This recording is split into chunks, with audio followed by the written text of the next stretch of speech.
Tonight, back in the air. The first Air Canada flights resuming just hours ago after an early morning deal, but full service will take days. A battle over this whimsical little free library.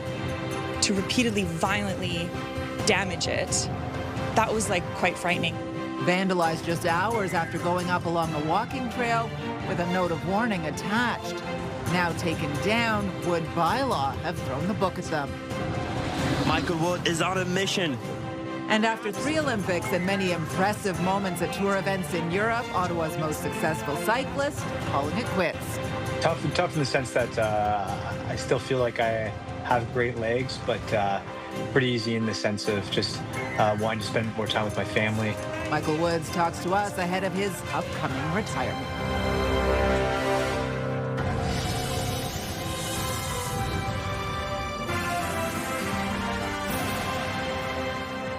Good evening. We begin tonight with an end to a brief nightmare for Canadian travelers. A tentative deal reached today in the Air Canada strike, which saw flight attendants walk off the job on Saturday. Some flights have already resumed, but the airline says getting back to business as normal is complicated and will take time, which means there is still some confusion for travelers. CTV's Austin Lee has been following the developments today. Austin. Yeah, Patricia, the airline says its first focus is on international flights, and operations won't be in full swing for several days. Air Canada flights resumed this afternoon right around 4:15. Officials say 53% of its schedule will be operating by the end of today, but again, it will take some time, about 7 to 10 days for operations to get back to 100%.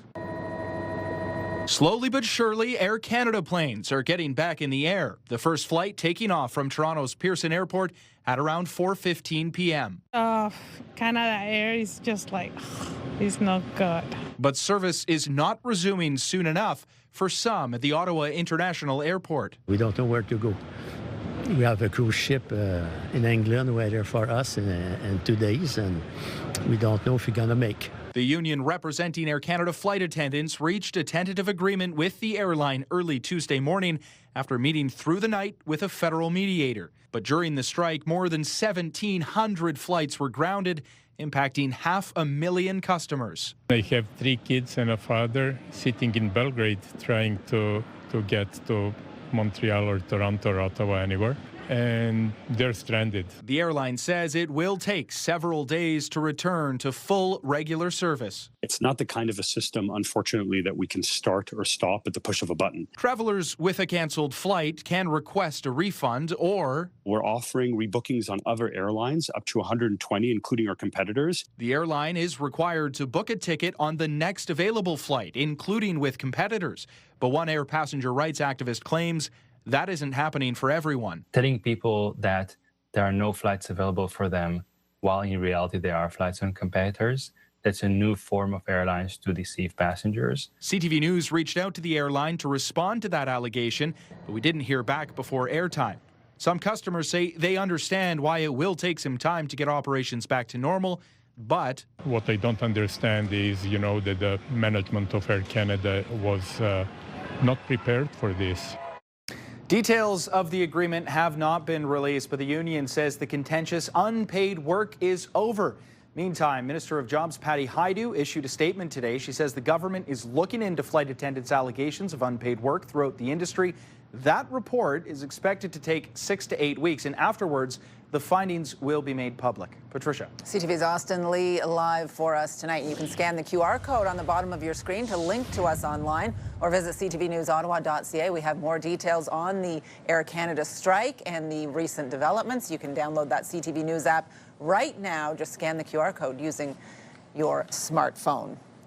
Well, more reaction tonight to our story about crime statistics and the role they may have played in the closure of the drug consumption site at the Somerset West Community Health Centre. Numbers obtained by CTV News show the ones that the province put out do not necessarily add up. CTV's Stefan Keys is here with the latest on this story, Steph. Patricia, Somerset Ward Councillor Ariel Troster pressing Health Minister Sylvia Jones about the discrepancy today, saying the decision to close the site has been detrimental. Last year, the province said the site on Eccles Street had to close because it was within 200 meters of a daycare, and that the crime rate near the site was 250% higher than the rest of the city. At the Association of Municipalities of Ontario conference back in 2024, Jones said violent crime in the area was up 146%. However, crime statistics obtained by CTV News from Ottawa Police through a Freedom of Information request show that the crime rate and the number of violent crimes reported to police in 2023 were not as high as the minister suggested. Troster questioned Jones at a conference today, the very same one where she said those numbers last year, and here's some of their exchange. Yesterday, CTV News reported that after submitting an access to information request that those figures are false. What are you going to do to help Ottawa's Chinatown that has now been plunged into absolute chaos since the supervised consumption site was forced to close? Thank you. So with the greatest of respect, I never, ever want to have a mother who is killed because she happens to be in the wrong place at the wrong time in front of a consumption site in the province of Ontario. Our entire goal as a government, and I have to say, because of the feedback we heard from our municipal partners, said we need to do something different. Troster says that answer is not good enough and is pushing to know where the government got their numbers from. What I'm here to say is, if you're closing supervised consumption sites based on ideology and not evidence, just say so. But lying and making up statistics that they have been unable to provide a source for is incredibly disingenuous, and it's shameful as far as I'm concerned. CTV News has repeatedly asked the Health Minister's office for the source of the statistics shared last year. So far, they have not provided any information. Patricia. CTV's Stephen Keys live for us tonight. Thanks, Steph. Well, it is not something you would immediately see as controversial, but a whimsical little free library in an Alta Vista park is causing quite the stir after it was repeatedly vandalized within a week of going up. The library box, which, just as it sounds, gives people an opportunity to borrow a book for free, went up along a walking trail in Cunningham Park. CTV's Caitlin Wilson joins us live now with more. Caitlin. Yeah, Patricia, little free libraries are meant to run on goodwill and honesty, taking and exchanging books. But in this case, it was met with vandalism instead. So you have to put it right here. We had a little hook for dog leashes here, which we also took off. This bare post marks the spot where Sarah Black's little free library once stood, a birthday gift from her boyfriend built for her and the community. I've always loved reading my whole life. And when I spoke to my neighbors before it was installed, everyone was so excited and they were saying, oh, we're going to have a ribbon cutting ceremony. It went up along the walking trail behind their house in Cunningham Park, but within hours it was vandalized. We put it in last Monday evening, and by the next morning, the door had been ripped off, the light had been ripped out, there was a note telling her she didn't own the park, warning that bylaw had been called, and it didn't stop there. Shortly after that, like later that day when I got home from work and came out, it had been hammered with a sledgehammer. The back was punched out. The next morning, it was egged. This is not the original door, unfortunately, but she says she was in the process of getting approval for the library, unaware the city had to sign off before it was installed. But as the damage escalated, she decided to take it down herself less than a week later. I saw it escalating, and we thought, this is just not safe for someone to be wielding a sledgehammer in the middle of the day. I've received questions about why this happened. Area Councillor Marty Carr says the city does allow little free libraries and parks, but there are steps to follow. Certainly, there's a process to work through with the city. It is a little bureaucratic, but if it's on city property, they want to make sure to minimize the liability, make sure that the permissions are there. As for Sarah, she's determined to turn the page and bring her little library back to life. My heart is a little broken and my spirit's a little battered, but we're going to relocate it. I think the neighborhood wants it and they deserve it. And the city also allows little free libraries on the public right away. That's the strip of land near the curb of a home, but you need to follow the rules outlined in the bylaw. As for parks, there's no formal process, but the city says residents interested in installing a little free library in a public park should reach out to the city. Patricia? We'll see what happens. CTV's Caitlin Wilson live for us tonight. Thank you. And we do have extended coverage of the vandalism of that particular little library in Alta Vista. There are more stories on other libraries located in our city as well online at ctvnewsottawa.ca. Still ahead, the hub of an Ottawa Community Housing neighborhood getting a facelift, a new kitchen thanks to a generous donation as they look to create a warm, inviting space on Walkley Road. That story coming up.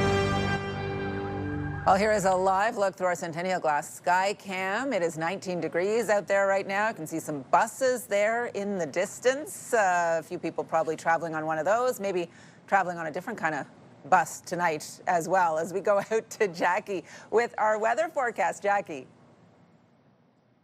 Thanks so much, Patricia. Yeah, we're hanging on the double-decker bus here just along Spark Street, and we will be moving throughout the hour, taking in the city on, what is a wet day, which we haven't seen in the last few days. It's been dry, it's been hot and humid, but today, really fall-like conditions. We do see that there is a strong weather system that has moved in through the province, moving quickly, but it is still sticking towards southern Ontario. Here in Ottawa, we've just seen light showers move through, but I expect Kingston, Brockville, parts of the Seaway seeing much heavier rainfall as well. Right now, temperatures sitting between 19 and 21 degrees, so pretty seasonal for this time of year. Overnight conditions will get to about 14 degrees, chance of showers as well. And then into tomorrow, 21 is the daytime high, so still going to be a bit cool. There's a chance of some showers early in the morning, but it is expected to clear out where we will see more clouds. So it will be another day or two before we see some sunshine, but for the rest of the week, I should say, we are expecting drier, sunnier conditions. We will have those details in just a bit, and more from here on the Lady Dive Tour Bus. Patricia. All right, Jackie, thank you. Ottawa police are looking for witnesses to an alleged arson at a library branch. Officers were called to the Rideau branch on Saturday morning after someone reportedly set a fire in the book return. Ottawa Fire Services says no books were damaged, no one was injured. Police have since arrested and charged a 60-year-old man. Anyone with information is asked to contact the Ottawa Police Arson Unit. An Ottawa Police Bike Patrol team managed to stop an alleged drug deal in Lower Town over the weekend. Police say 2 officers came across a drug deal underway around King Edward Avenue and Murray Street Saturday. They seized cash and drugs, including crack cocaine, fentanyl, and methamphetamine. Both men are facing charges. Well, in Kingston, police are asking for help identifying 2 people in connection with a hit-and-run crash north of the city. The T-bone collision, between a pickup truck and SUV happened just before 11 a.m. yesterday near South Frontenac Road 8. Witnesses told police the driver of the pickup truck left the scene. OPP are now looking for these 2 people, a man and a woman. Well, some good news for consumers. The annual inflation rate cooling in July. Inflation fell to 1.7% last month, down from 1.9% in June. That was largely because of a decrease in gas prices, which are down more than 16% compared to the same time last year. But shoppers are not finding relief at the grocery store. Inflation on food increased to 3.4% in July. And economists are not confident this new data will be enough for the Bank of Canada to cut its key interest rate next month. Hopefully, we will see some changes in the overnight rate. The next decision from the Bank of Canada is about a month from now in mid-September. Although, we've already seen the declines in economic growth for the second and third quarter, or the projections anyway. And so it's not clear to me that the bank is necessarily going to change the overnight rate at all in September, or maybe for the rest of the year. The bank will announce its next rate decision on September 17th. Well, turning now to the rescue of a man who became trapped in mud after walking into a bog in Orleans today. This happened on a trail north of François Dupont Park around 10:45 this morning. The man called 911 saying he was buried up to his waist in thick mud and couldn't move. There was nothing in the area he could use to hold on to or pull himself up.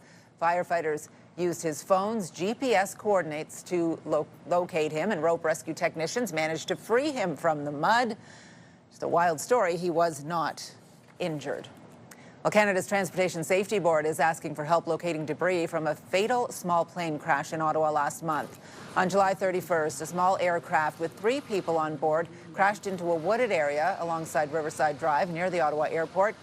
The plane landed in a tree. The pilot died and 2 passengers were injured. Investigators are now asking those along the flight path to look for debris. The plane took off from Gatineau just after 5:30 p.m. and traveled through Westboro, Carlington, Central Park, Parkwood Hills, and Fisher Glen before crashing just before 6. The TSB has released these photos showing what debris could look like, asking people to check their properties, pools, and gutters. Some pieces may be as small as a toonie. Well, Pierre Poilievre will be squaring off with Prime Minister Mark Carney in the House of Commons this fall after winning last night's by-election in Alberta. So that we can once again restore a country that is strong, self-reliant, and sovereign. That is the country we're in this for. That is why we stay united. That is why we go forward. May God keep our land glorious and free. Thank you very much. Thank you. Poilievre was widely expected to win in the riding, which is considered one of the safest Conservative seats in the country. With the victory, the Conservative leader will return to Parliament in time for the fall session. Carney congratulated Poilievre on the win on social media. Well, still to come, who doesn't love a brand new kitchen renovation? A donation will help breathe new life into this community hub. What residents are saying tonight, just ahead. Jackie. Thanks, Patricia. We are on the move now on the Lady Dive double-decker. Abdullah, you have been with the group for 3 years. What is a must-see on your list when you are on this hop-on-hop tour bus? Well, I'd say my favorite stop will be the NCC River House. It's perfect for the weather. Well, not today, but maybe another day when it's sunny. It's really perfect. They have a nice swimming pool right there, and that's exactly where I'm taking you. All right, that's where we're headed right now, and the skies are starting to become blue. Let's take a look through our Centennial Glass sky cam.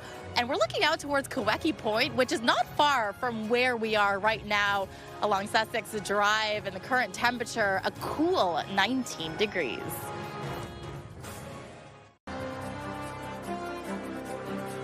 Taking a look at the roads on this Tuesday night, a little gray out there, not terribly slow. You're seeing, a few slowdowns in the usual spots out there, but not a terrible drive on this summer evening. Well, a major makeover is underway at one of Ottawa Community Housing's most active hubs. It will bring new life to an important space for hundreds of residents. Confederation Court Community House is located on Walkley Road. CTV's Dave Charbonneau has more. Building our community to be better than what it used to be, it's awesome. At Confederation Court, change is happening from the ground up, and resident Debbie Fitzsimmons says it's making a real difference. It's going to look great when it's done. Hopefully it helps a lot of kids out, it keeps our community clean, and all the volunteers helping out, it's great.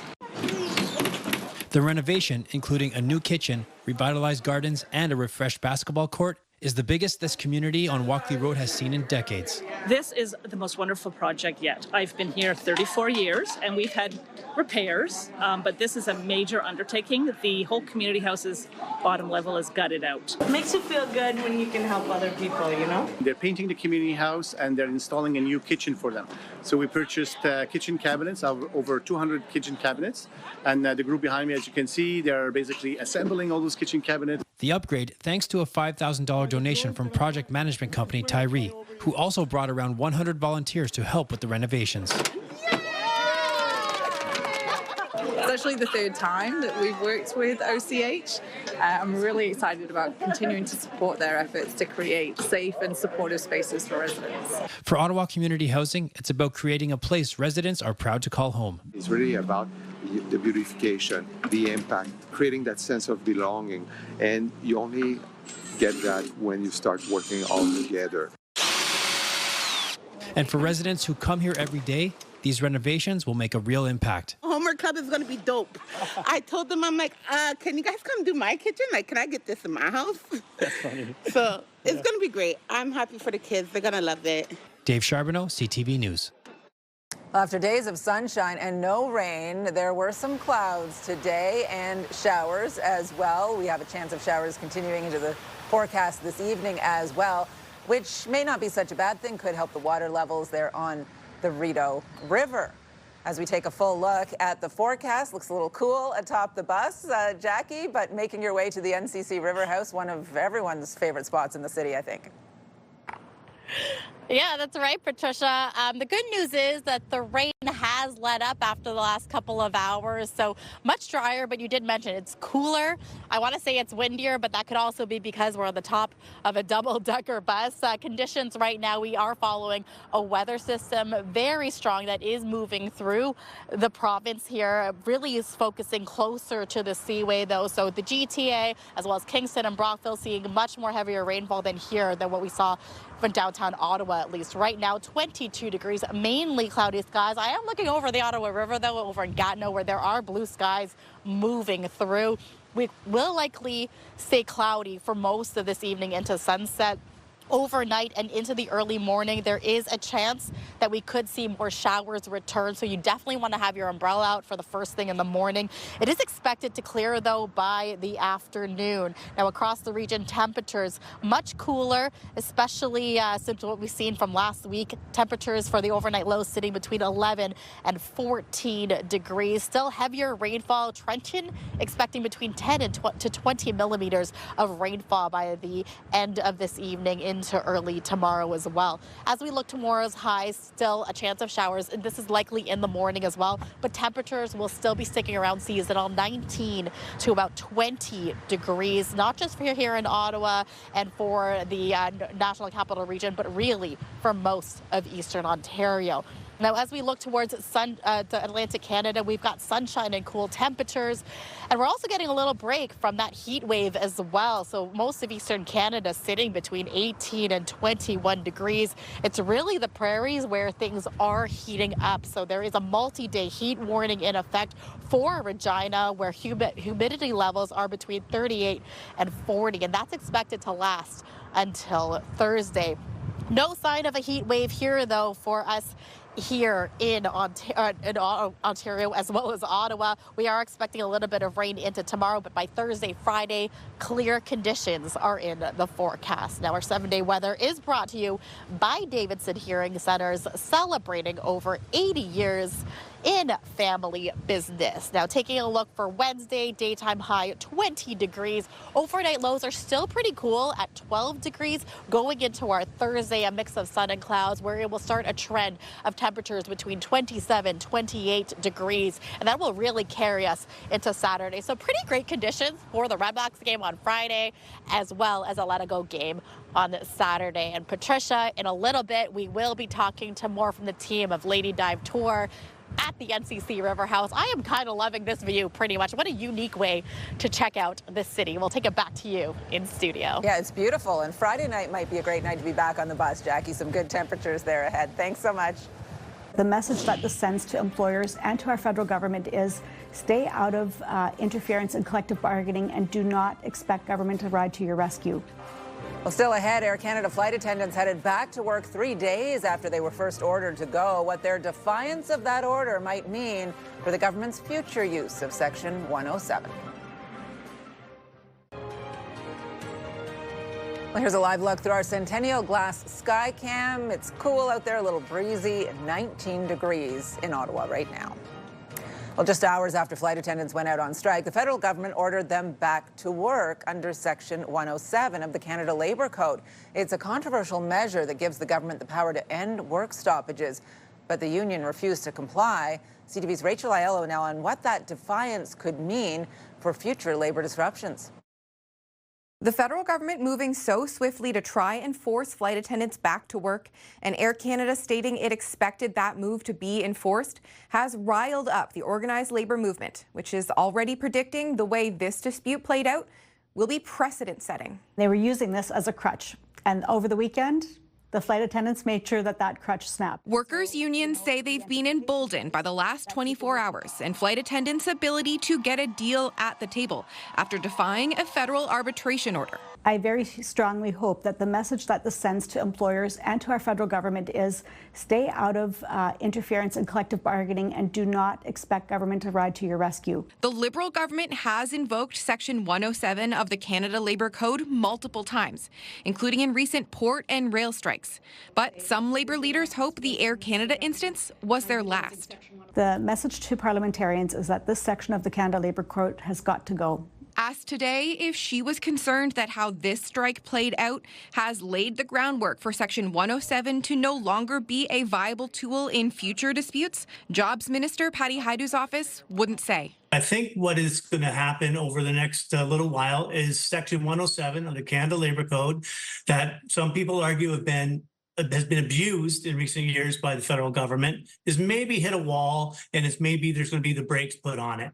Because the only power that directive has is when workers comply. Flight attendants are denying your back to work order. The government is also being accused of misreading the public mood. Their decision to force flight attendants back to work so quickly actually inflamed the issue. It forced them to defy orders of government. It sort of really went against what I think the Carney brand is built on. And to many Canadians, that decision didn't really feel right. The question is now whether other unions would react similarly if talks break down.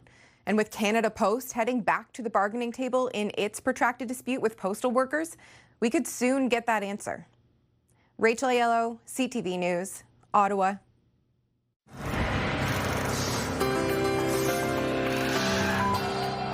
On tonight's big picture, a 113-year-old church in northern Sweden is on the move. The historic building is being relocated because the ground underneath it is sinking. It's at the site of the world's largest underground mine, which is threatening to swallow the entire town. Thousands of people and buildings are being moved from the town as part of a 30-year project.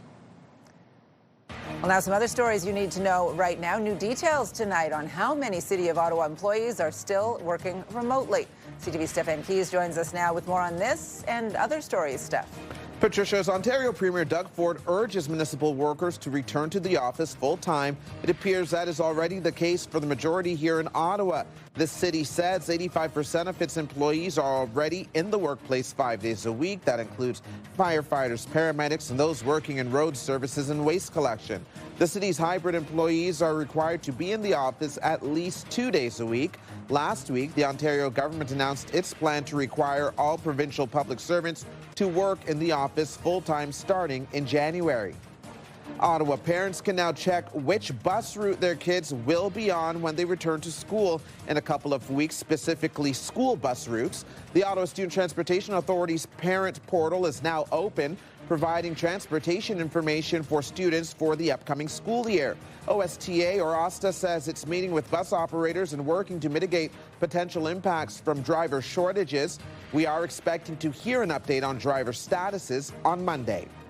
Even though the extreme heat has ended, things are still extremely dry in the capital with little rainfall over the past few weeks, prompting the Rideau Valley Conservation Authority to issue a Level 3 or severe low water advisory. Level 3 conditions are triggered when rainfall falls below 40% of the long-term average. The notice covers an area ranging from Orleans through South Ottawa and toward the St. Lawrence, and also includes communities such as Smiths Falls, Perth, and Westport. Anyone in the affected areas is strongly encouraged to reduce their overall water use. A second Chef Rick's restaurant will soon be opening in the city. Chef Rick's is operated by the Ottawa Mission Chef and is part of the Ottawa Mission's Food Services Training Program, teaching people the skills to work in the restaurant industry. The first location opened on Rideau Street in 2021, serving healthy and affordable food. The second restaurant will open at the Taggart Family YMCA on Argyle in September. So congratulations to Chef Rick. Patricia, I know you know this. This is classic pose anytime he does an interview or even at the Blue Door Gala raising money for the Ottawa Mission, which is a wonderful event as well. You do that so well. Thank you. I had a chance to talk to Rick on radio on CFRA today. He said the new restaurant means 5 more positions in the food services training program. And the deals, I don't know if you tried them, but breakfast for $6, lunch for $7. So sounds affordable to me. You can buy one time. We want to head back out to Jackie now, out in the somewhat wet weather, or have all of those showers stopped now, Jackie?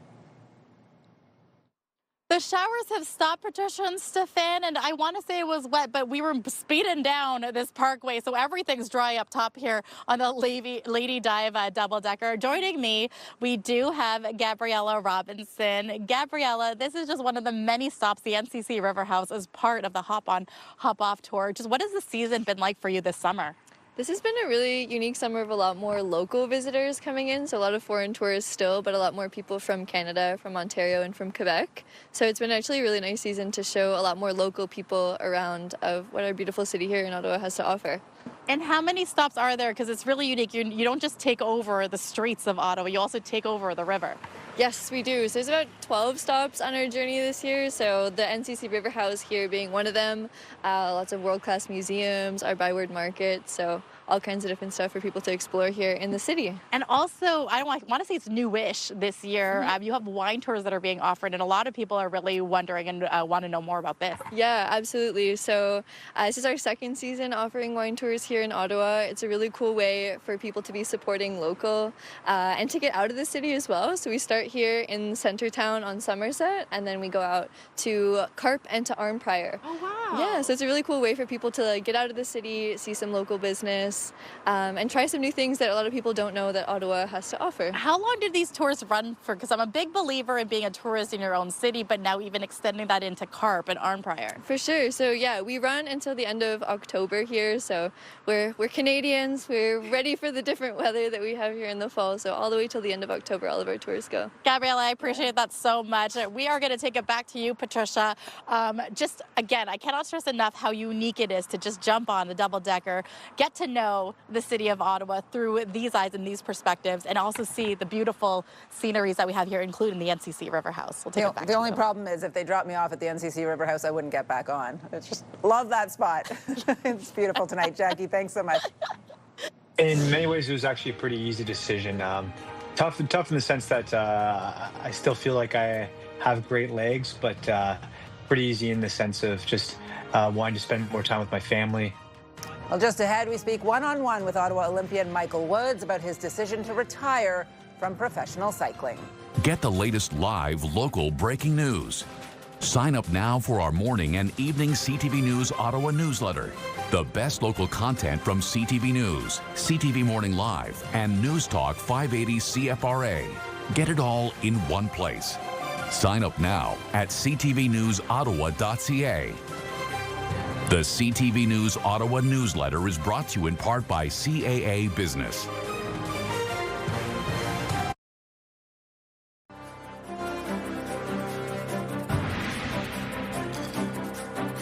A local Olympian is retiring from his professional cycling career. Now he's going to go past Michael Woods, dashes the dreams, blasts the home. Michael Woods says this professional cycling season will be his last. The 38-year-old has raced in some of the biggest cycling events in the world, including the Tour de France and at the Olympics. And joining us now from Chelsea to take a closer look at his decision to retire and an impressive 11-year career in the sport is Michael Woods. Thanks for being here, Michael.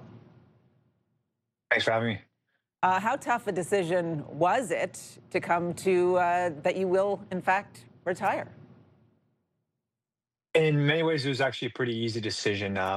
Tough in the sense that I still feel like I have great legs, but pretty easy in the sense of just wanting to spend more time with my family, wanting to take less risk, not crash as much, and just be able to come back to Canada more often. Yeah, incredibly dangerous sport, of course. I watched an interview that you did about 10 years ago. You were listing off your goals then, and I'm thinking he accomplished a lot of those. You were talking about getting to Rio, 3 Olympics since then. Do you feel like you've done what you wanted to do in this sport? Yeah, certainly. I mean, when I first entered the sport, my only goal was to try and make the Olympics. And once I did that, I realized I really had to raise the bar. Just managed to accomplish so much more than just qualifying for the Olympics, and I'm so proud of that I was able to do that. And those results were certainly a product of just the help of so many people. I'm really lucky. I had so many people in my corner, and I just feel fortunate looking back on this career. Watching you tackle some of the hills that you were so good at. But you talk about the danger of the sport. You don't want to crash as much. A lot of injuries along the way, really tough on the body, right? Could you even list off all the injuries you've had if I asked you to? I don't even remember some of these injuries. I've had so many of them. It's a very dangerous sport. It's getting increasingly dangerous. The speeds are getting higher, and I just don't feel as comfortable in the group anymore because the racing has become so aggressive. But yeah, certainly some of the bigger ones are broken femur, broken ribs, and this most recent injury, which I had in March, which really pushed me to make the decision, was breaking my collarbone in Italy. And then a couple of young kids at home, which changes the mindset a little bit, I would think.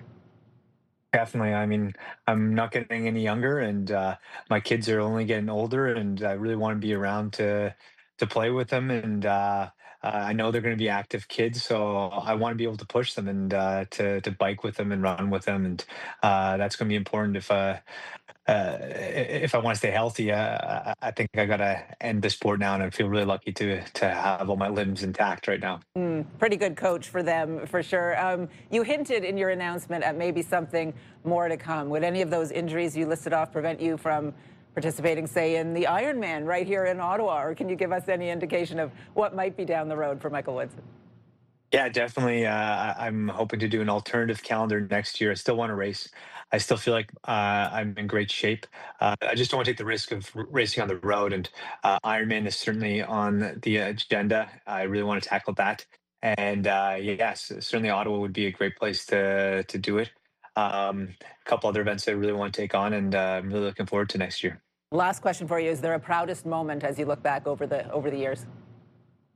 Yeah, I think definitely the win at the Tour was certainly a proud moment, but also my first win in the World Tour, stage 18 of the Vuelta in 2018. My wife and I, we just lost our son, and I just trained the house down. I wanted to do something to honor him, and I managed to do that. And were it not for him, I don't think I would have had the career that I've had. And yeah, he pushed me to new heights. Michael, thank you very much. Congratulations and best of luck to you going forward. Thanks so much. And Michael referring to a race there, he competed just a couple of short months after he and his wife suffered the loss of their stillborn baby. Now, CTV Ottawa has extended coverage of the career of Michael Woods. There are more stories online, more of the races in which he competed, all at ctvnewsottawa.ca. Well, coming up, it's something you never want to happen, getting a flat tire on the side of the road, but you may be surprised to learn not all rental cars come with a spare. That story after the break.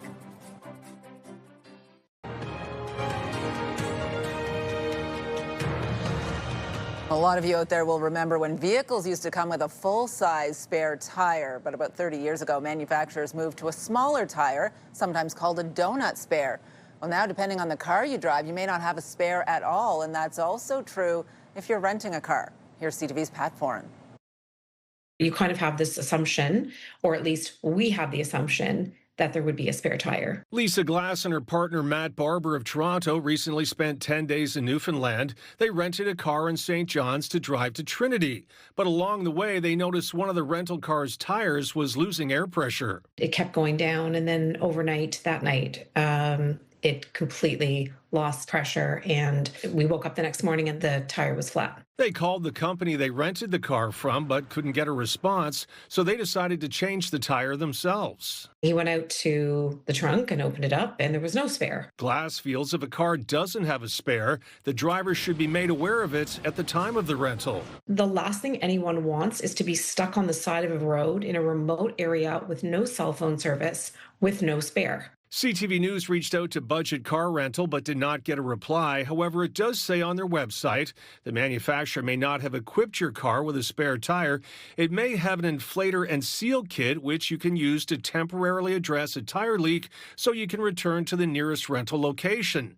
You should check the vehicle before you leave with the car. Glass says while the rental car did have a sealant kit, it was not enough to repair the tire.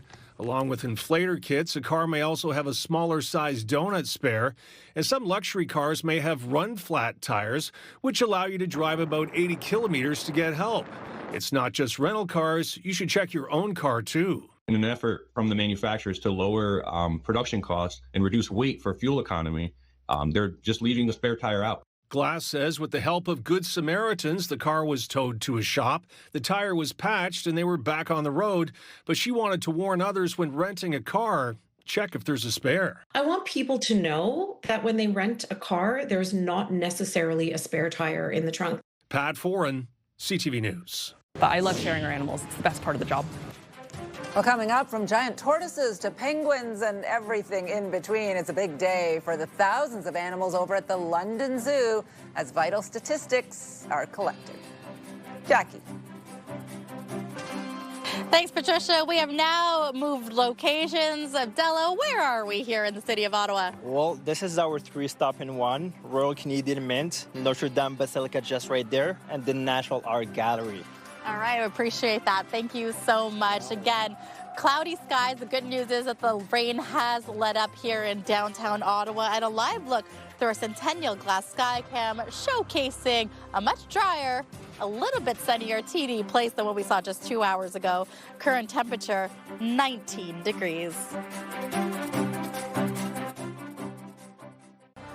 Wednesday on CTV Morning Live, the Jump in Canada Challenge is back to promote awareness of women's heart health.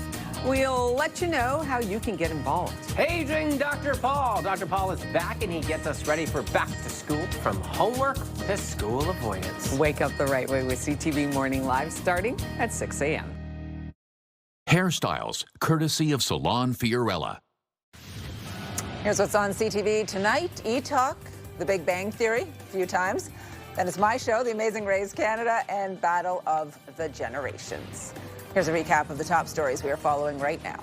Telling people that there are no flights available for them, while in reality there are flights on competitors. That's a new form of airlines to deceive passengers. Air Canada flight attendants are back at work after the union reached a tentative deal with the airline, but it will take several days for full service to resume. I never, ever want to have a mother who is killed because she happens to be in the wrong place at the wrong time. Ontario's health minister facing questions about the crime stats used to close a local supervised consumption site, as data obtained by CTV Ottawa shows a discrepancy in the numbers. We thought the safest, even if it's not enforced by the city, I think it's just safest to take it down. A little free library built in Alta Vista vandalized within hours of going up in a park. We want to take another look at the weather forecast. Back out to Jackie on that bus tour of Ottawa tonight, Jackie. Yeah, what a fun evening, Patricia. We saw a lot of the downtown core. Again, this bus also goes to the Gatineau side, but we are back here on Spark Street, and the rain has let up. Will it continue to hold up into tomorrow? Well, taking a look, we are expecting that overnight showers will bleed into the early morning, 14 degrees to start the day. So you definitely want your umbrella. And then things are going to start to clear out by the time the afternoon hits. We're only getting to a daytime high of 20 degrees. So it is going to be cool, very much what we saw today. And tomorrow, or I should say Thursday rather, into Friday and Saturday, we're going to start to warm up with temperatures between 27 and 28 degrees. Looking great for the Friday Red Blacks game as well as Saturday. Going to be cloudy, but we're still going to have pretty decent conditions for the Atletico game Saturday. But Saturday night into Sunday, we are going to probably expect heavier rainfall. So for those looking for that wet weather and that rain to come here to the region, expect Saturday night for this. We'll take it back to you at the station. Patricia, Stefan, I'm going to see if we can go for another ride around the city on this double-decker bus. Get back to you do that. I'm liking that the showers are moving out, so maybe we can get some pickleball in tonight. We'll be good. Thanks, Jackie. We want to check in and see what our team is working on for the 11:30. Stefan Keys is here. Patricia, we'll continue to follow the top story. We're going to watch more of the fallout from the Air Canada strike and also look for any further developments. And right now, we already know that in our neighboring province of Quebec, a class action lawsuit is in the works. The lead plaintiff in the proposed lawsuit was rebooked on a flight 86 hours after her cancellation. Her lawyer says that violates the air passenger protection rules and states Air Canada has up to 2 days to rebook on its own planes or on the next available flight on a different carrier. The proposed class action also states Air Canada misled its customers to convince them to accept a refund. There's also a second class action that's been proposed against the airline and the union. It claims the union illegally continued its strike. So while operations may be fully back to normal within the week, this story appears to be far from over, Patricia. That and more tonight at 11:30. All right, we will watch. Steph, thank you. And finally for us tonight, It's a big day at the London Zoo. Thousands of animals stepping onto the scales for their annual weigh-in. Oh boy. But it's the best part in the end is to get to have really nice pictures of us with our animals as well, to have as your new profile picture or anything like that. But I love sharing our animals. It's the best part of the job. So every animal at the zoo, including these guys, from the small to the large, have their weight and measurements carefully recorded. Vital health information is tracked for more than 400 species. It's a way to measure growth, monitor pregnancies, and spot unexpected changes. And the results are shared with conservationists around the world. Should we wait for the tortoise to get up on the scale? Yeah. Do you have enough time for that? That's kind of how I approach the scale, too. Do I have to? Oh, goodness. At least you approach it better them than me. I don't want to know. Yeah, you're all good. Exactly. But obviously important information. I mean, yes. They're not coming forward and saying, hey, I think I might be, eating for two, right? So I got to watch those situations. For sure. Oh, man. I hope you all have a very good night out there. Clearing a little better. That's good. Still pretty cool, but we got some warm days at the end of the week. I'll get my nightly walk in. Yes. Some steps. All not the onto steps. a scale. Not onto a scale. around the Leave city. that scale on the other side of the street.